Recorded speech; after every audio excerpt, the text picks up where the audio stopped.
Hello everyone, मैं CS Sachin Gupta आपका बहुत-बहुत स्वागत करता हूं। आज हम फाइनेंस सिनेरियो में एक कॉन्सेप्ट आपके साथ डिस्कस करेंगे, साइड पॉकेटिंग। साइड पॉकेटिंग एक रीसेंट डेवलपमेंट है म्यूचुअल फंड के अंदर। साइड पॉकेटिंग का concept debts oriented mutual fund में लगता है, ये इक्विटी ओरिएंटेड म्यूचुअल फंड में अप्लाई नहीं होता है। 2016 में एक म्यूचुअल फंड था, जेपी मॉर्गन इंडिया इन्वेस्टमेंट। उन्होंने अपनी इन्वेस्टमेंट एमटेक ऑटो की डेब्ट सिक्योरिटी में कर रखी थी।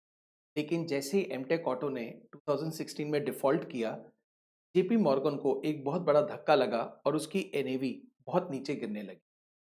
एएमएफआई, association of mutual fund of India, उन लोगों ने इस बात को मार्केट रेगुलेटर सेबी के सामने रखा, लेकिन सेबी ने 2016 में कोई इंस्टेंट एक्शन नहीं लिया। 2018 के अंदर एक चीज़ नोट की गई, जितनी भी डेब्ट्स ओरिएंटेड म्यूचुअल फंड थे, उनके एनएवीज में शार्प फॉल आने लगा।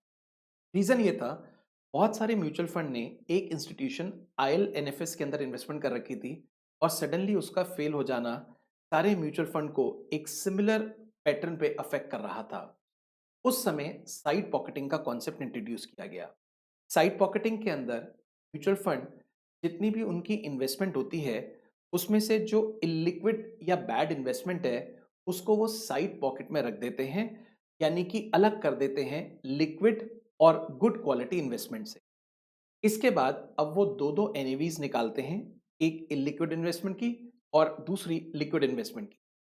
जैसे ही उन्होंने इलिक्विड इन्वेस्टमेंट को अपनी साइड पॉकेट में रखा, उसमें से प्रोराटा अलॉटमेंट वो अपने एग्जिस्टिंग यूनिट होल्डर को करते हैं।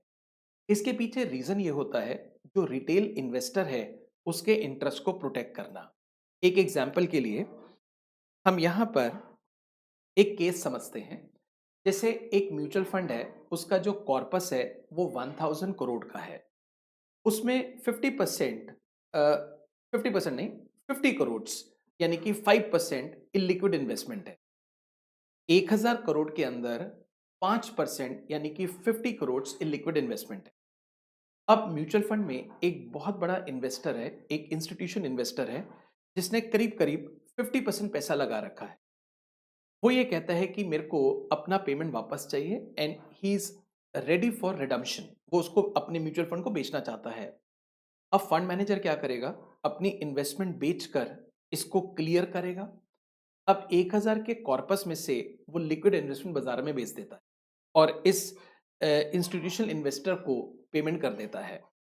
अब क्योंकि 50% उसका होल्डिंग था, वो तो चला गया। अब यहां पर 50% ही बचा, यानी कि 500 करोड़ का कॉर्पस। लेकिन इसके अंदर 50 करोड़ इलिक्विड, यानी कि अब इलिक्विड का प्रोपोर्शन 10% हो गया, जबकि पहले 5% था। और इससे इंपैक्ट किसके ऊपर आएगा? छोटे छोटे रिटेल इन्वेस्टर्स, किसी ने 10,000, किसी ने 20,000, किसी ने 50,000 रुपए लगा रखे हैं। तो ऐसे में अब म्यूचुअल फंड इन इन्वेस्टर के इंटरेस्ट को प्रोटेक्ट करने के लिए स्टार्टिंग से ही 50 करोड़ को अलग करता है और 950 करोड़ को अलग करता है। जो बड़ा इन्वेस्टर है इंस्टीट्यूशनल, उसको 50% दोनों में से देता है। एक जो इलिक्विड इन्वेस्टमेंट है और दूसरी लिक्विड इन्वेस्टमेंट है। दो सेपरेट एनएवीज होती हैं। जब वो रिडम्पशन के लिए आता है, सेल करने के लिए आता है, तो दोनों जगह से उसको पेमेंट की जाती है। इसका मतलब साइड पॉकेट में जो इन्वेस्टमेंट है, उसमें भी अब लार्ज इन्वेस्टर पार्टिसिपेट करता है। इससे रिटेल इन्वेस्टर को फायदा होता है। तो ये हमारा कॉन्सेप्ट था म्यूचुअल फंड का।